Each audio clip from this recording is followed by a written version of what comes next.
I'm generally a slob, but today I am wearing one of my mother's creations. I can't date it for you. I think it's about 30 years old, and it's in excellent condition because I never wear it unless I'm giving a talk about my mother. The second thing I want to say before I say thank you for inviting me is that Spanad is pronounced. All Czech words and names are pronounced with the accent on the first syllable, always. So I am Helen, and the Spanads are Spanads. And the way you can remember it is think of it as S-T-E-R, Spanads. Okay?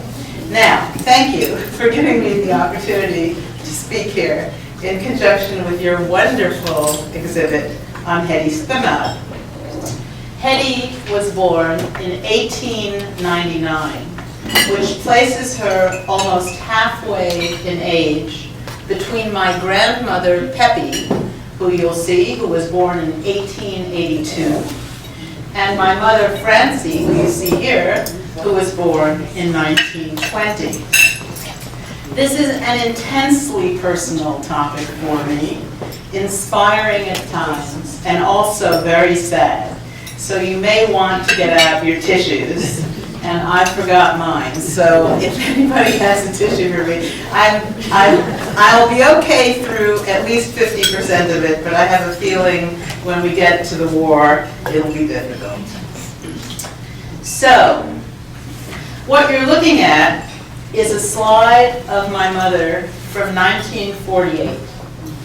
Last month, an historian doing research at the National Museum in Prague emailed me this photo of my dress designer mother, just in time for this talk.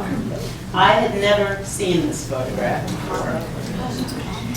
I'm the daughter of Helen Epstein, a third-generation Czech dressmaker. I broke the sewing tradition to become a journalist, but I grew up with a fashion salon in the living room and a master bedroom filled with sewing machines, mannequins, my mother's seamstresses, and her customers. Every weekday when I came home from school, I'd find her clients on our living room couch, flipping through fabric samples and fashion magazines. Anybody recognize this woman? They included actresses like this tall young woman, Nancy Marchand, who eventually became Tony Soprano's mother on The Sopranos. She also modeled for my mother. Okay.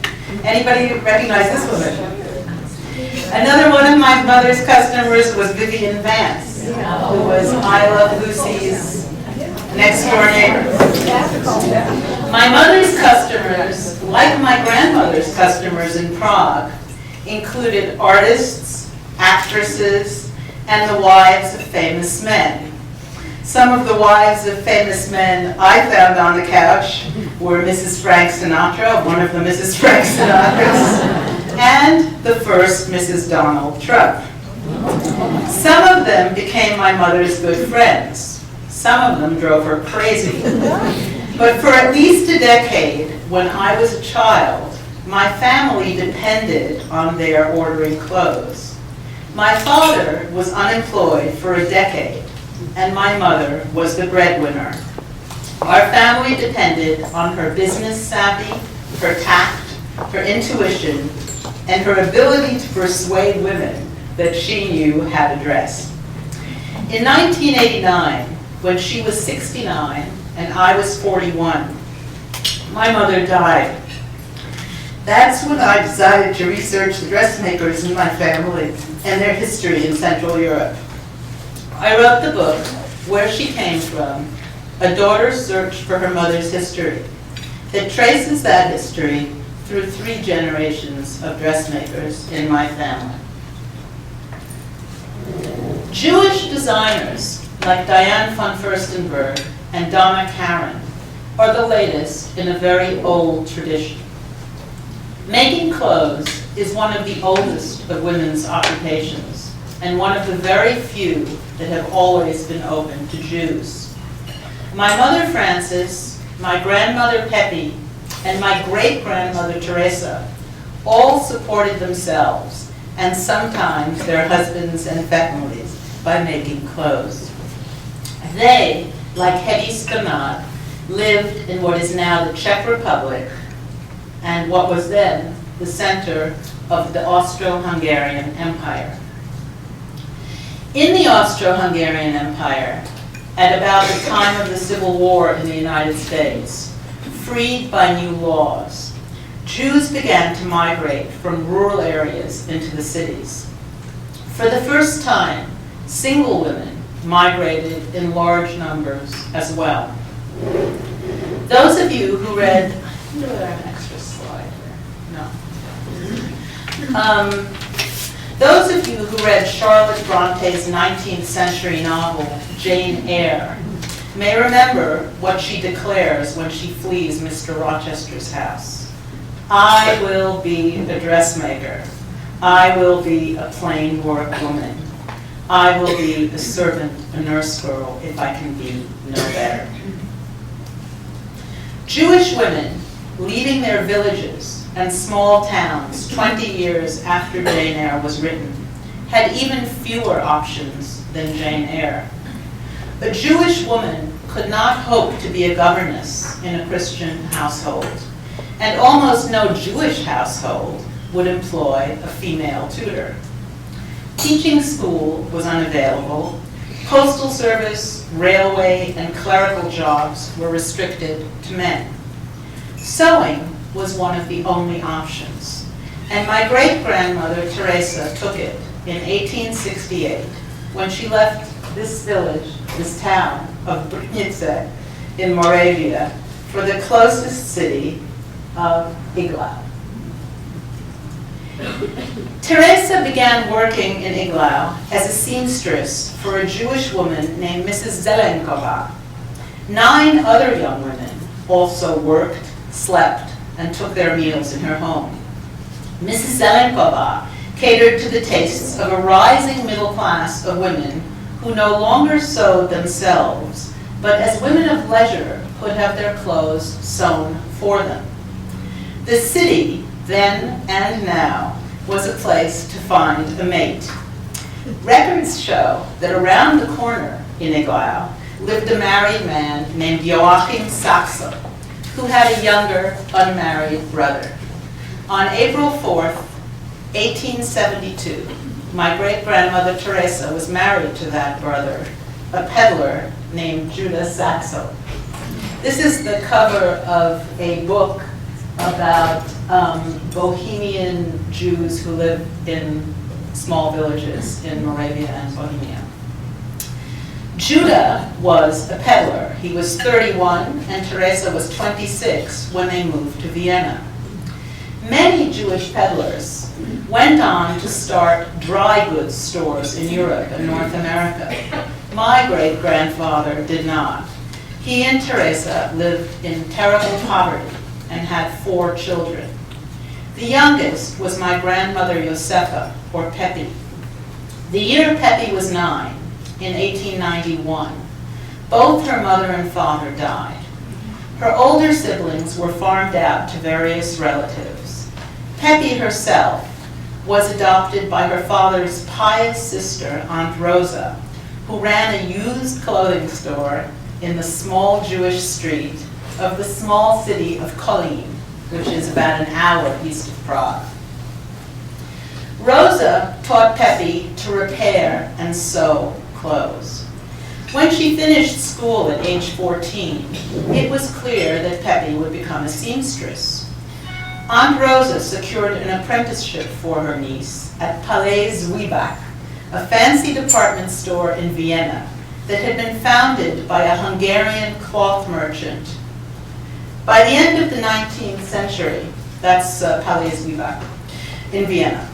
By the end of the 19th century, Jews in Central Europe dominated the entire spectrum of the clothing industry, from the one side of peddling old clothes and repairing them, to manufacturing textiles, to owning large department stores like Zwieback's. Aunt Rosa would not allow her niece to live with strangers, as her mother had done. In her view, provincial Jewish girls risked being kidnapped to serve as prostitutes in Turkey and South America.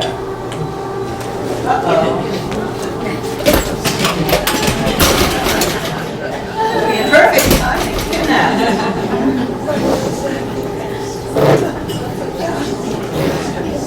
She found her lodging with Viennese relatives, and at 15, Peppy became an apprentice. I don't have a slide here, so you're not missing anything.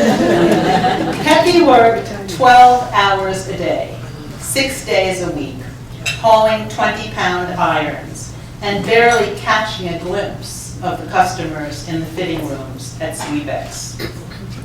After 6 months, she wrote to Aunt Rosa that she wanted to come home. You know, oh, this doesn't work out. After 6 months, she wrote to Aunt Rosa that she wanted to come home and have her own dressmaking business in Colleen. Colleen was big enough to have a rising number of women who could afford to have their clothing made to order. By 1900, Peppy was doing so well that friends persuaded her to try her luck in Prague. I'm really sorry we don't have this now. Should I just keep going? It's being checked. No. Okay, so in 1900, my grandmother Peppy went to Prague. Rosa had arranged for Peppy to live with one of her older brothers, who had moved to Prague, where he ran a small haberdashery shop. And once there, she talked her way into a job with Moritz Schiller, a fashion emporium close to Wenceslas Square. If we don't get a chance to see these, they're all in the book. Any chance we can get the screen back there? We're working on it. Maybe. This is really my favorite slide. Oh, I don't know why. Where's the line? Where's your system? We're trying to get them. I think this went off too. Here we go. Here it comes. Okay. Walk right. Stay right here. Just practice.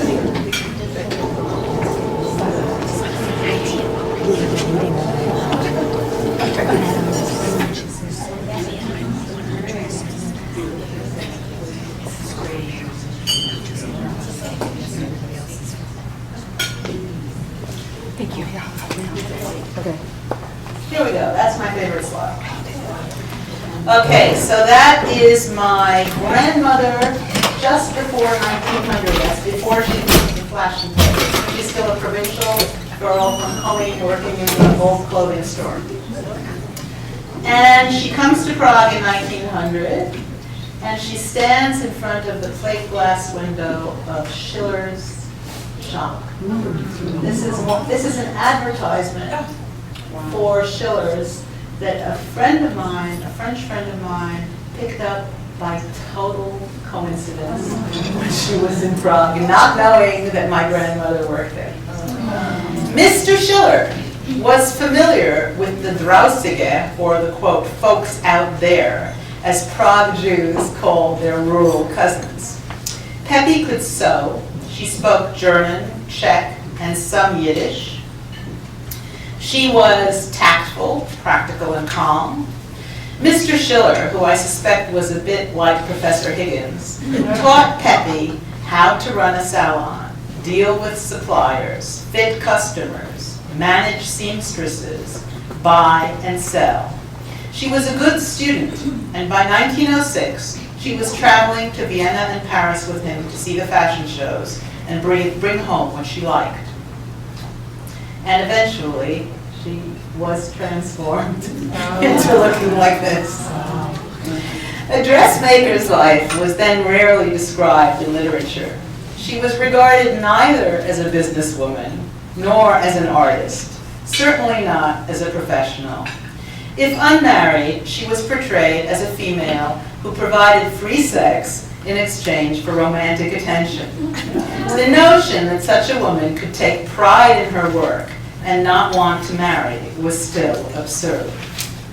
But for Pepe and her generation, clothing was evolving into a mode of creative expression, and the fashion salon into a place where women could congregate the way men did in their clubs and coffee houses.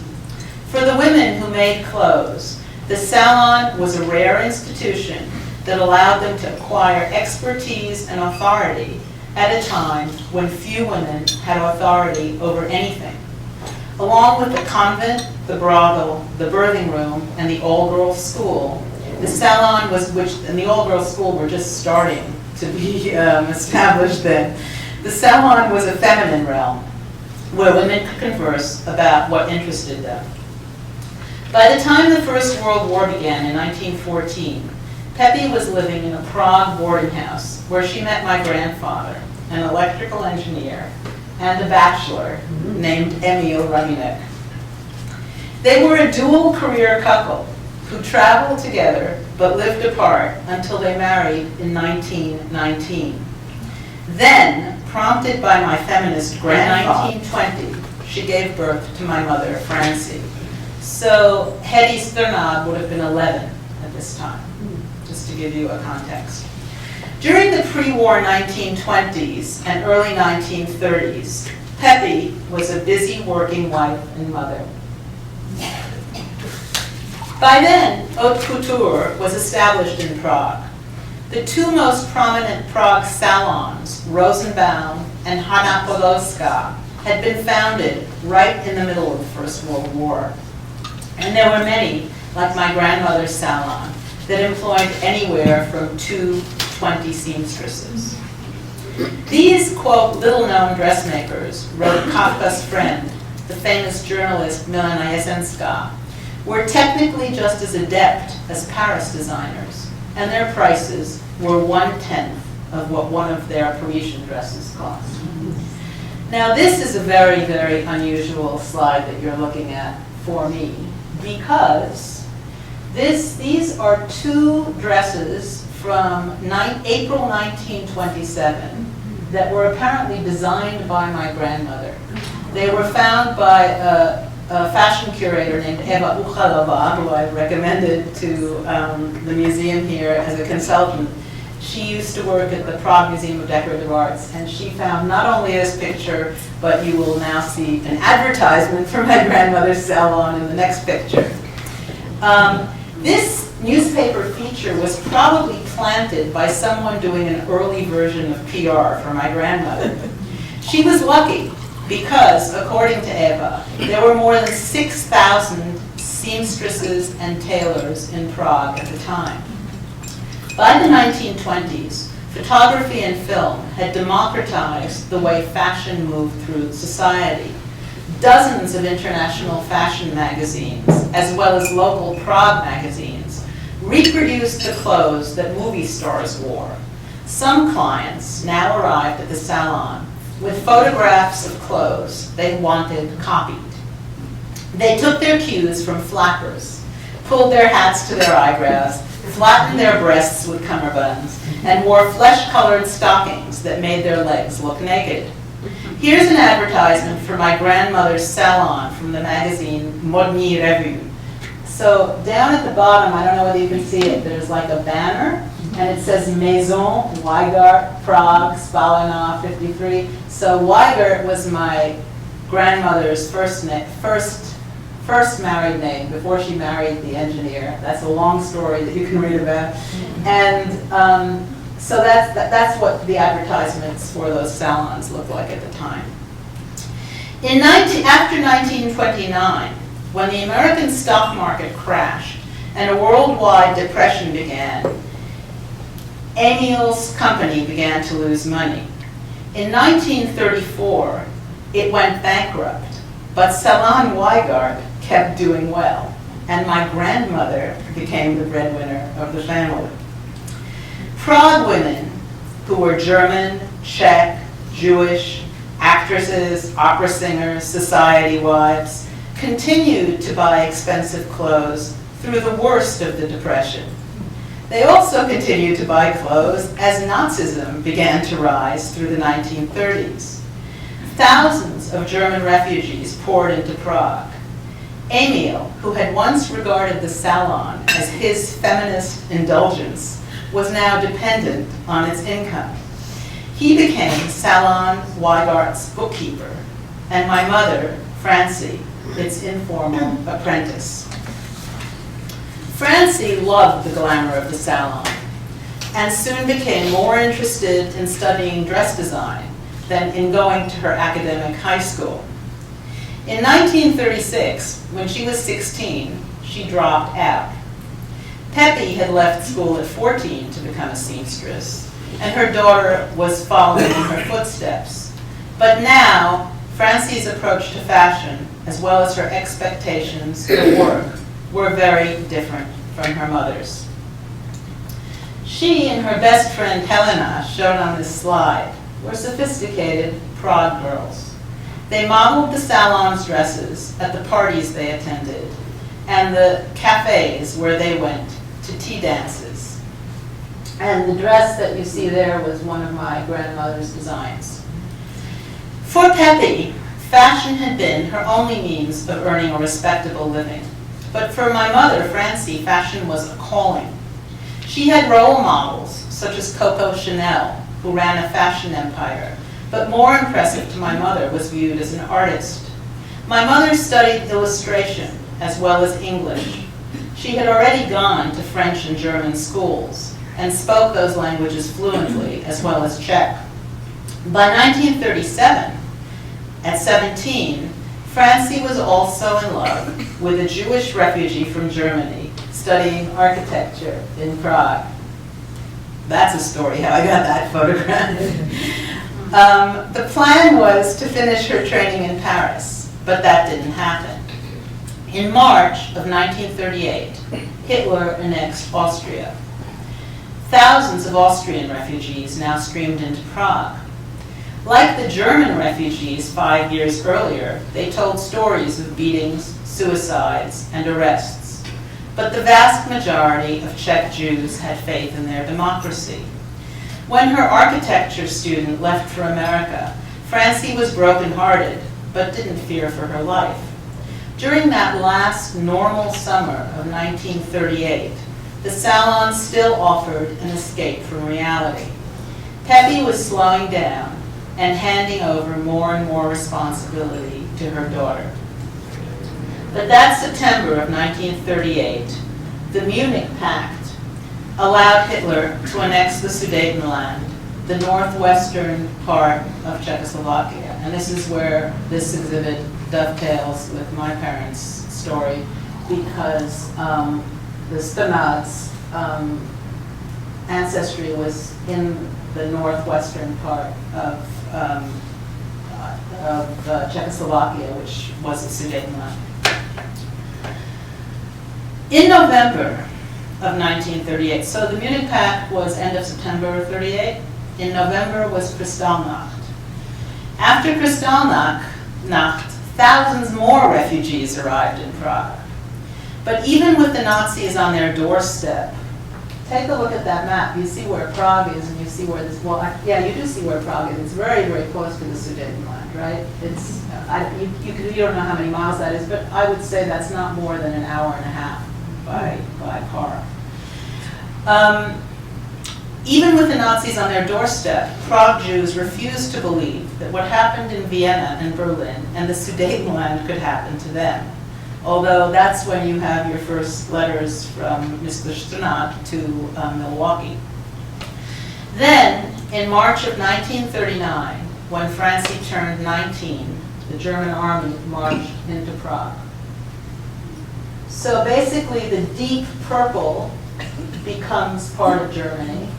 Slovakia becomes a puppet state of the Nazis, but an independent entity from the protectorate. And you see the rest of it.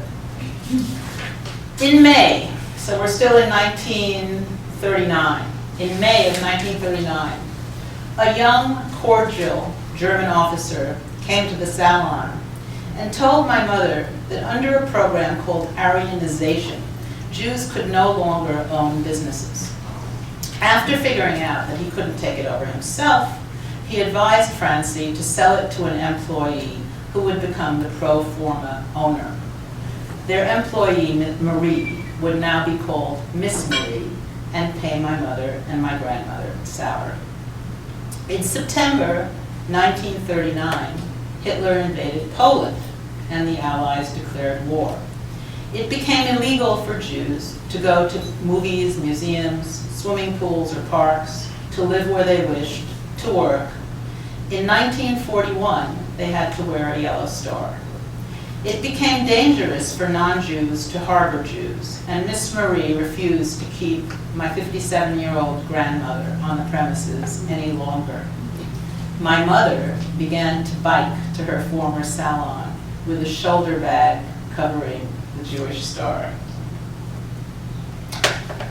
This is the last photograph we have of Pepe. In mid-October of 1941, the first deportations began. Any of her suppliers, employees, or customers could have reported my mother to the Gestapo for working illegally, but no one did. The Czech clients were, my mother later wrote, a ray of sunshine.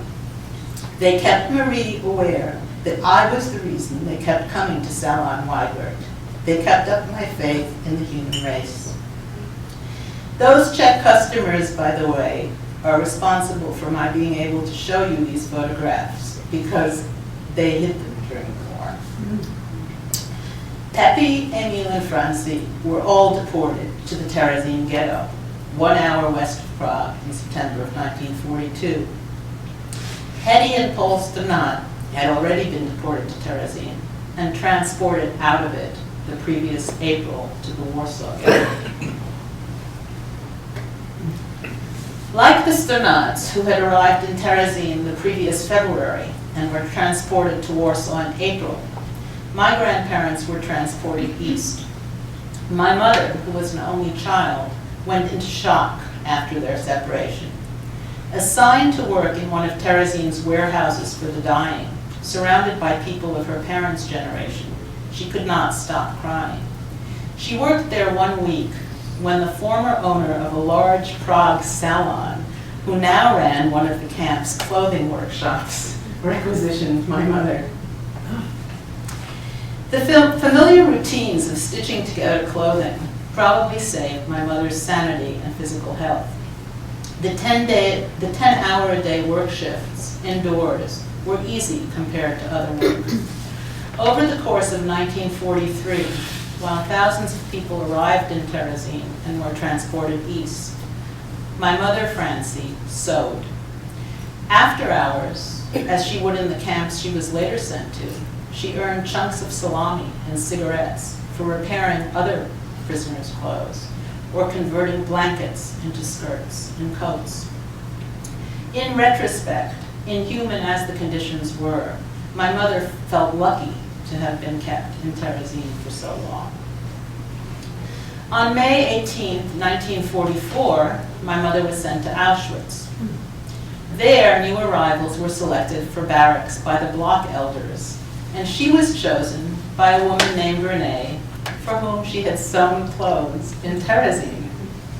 Renee promised her, as my mother later wrote, a choice corner bunk near the only barracks window, extra rations of bread, and soup from the bottom of the pot, in exchange for her sewing. Fortunately, in July of 1944, Francie was transported to a work camp outside Hamburg, then to Bergen-Belsen. There, she contracted typhoid fever and was taken to a British hospital. You can see how puffed up she is. She's the woman on the left.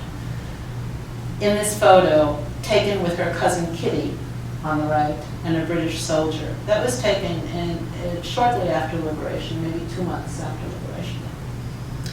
My mother often talked about how wonderful it was to once again wear a dress. She and Kitty worked as translators for the British that summer, and she looked for a sewing machine. One day, accompanied by a British driver, Francie rang the doorbell of a German home. She looked into the eyes of a young German woman and recognized herself 6 years before. The woman was relieved that all they wanted was to requisition a sewing machine, and astonished when they gave her a receipt. Once again, Francie began to make clothes, mostly for her fashion-conscious cousin, Kitty. Oops, sorry. When they returned to Prague in the fall of 1945, the enormity of their losses became apparent. Her parents, my grandparents, and many friends had been murdered. Her salon was gone. She had no place to live. She told me that, silly as it seemed, the dress she was wearing that had seemed so wonderful when she received it from the British looked out of style in Prague.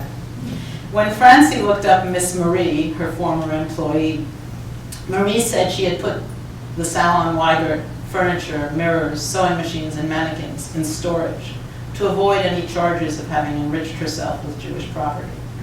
She and her tailor husband had taken out a new lease and developed a new clientele. I'll skip over that terrible first year of re-entry from concentration camp to civilian life, when my mother was so depressed that she contemplated suicide. I'll skip to a letter she wrote in January of 1946 to a cousin in America. "I'm employed," she exulted. "I'm the directress of a big dress factory for export. True, the factory is in Domažlice, but its central office and workroom are in Prague, so I'm here most of the time and go to the factory once a week.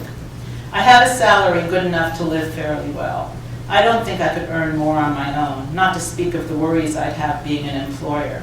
I see my boss twice a week and do what I want. Second, I have a firm promise of a studio apartment where I'll finally live by myself. What that means to me is probably difficult for you to imagine, so just try to imagine that for the past 3 years, I've been sleeping in the same room with anywhere from 25 to 200 other people. And since I've come back, I've been living in a series of places belonging to friends where I don't have a corner to crawl in that's my own. These two things have put me on my feet, and in 5 minutes to midnight." Then, in the early summer of 1946, Francie met my father, Kurt Epstein, an Olympic athlete, her former swim coach, and a fellow camp survivor. This is a letter that she wrote to the same cousin in America.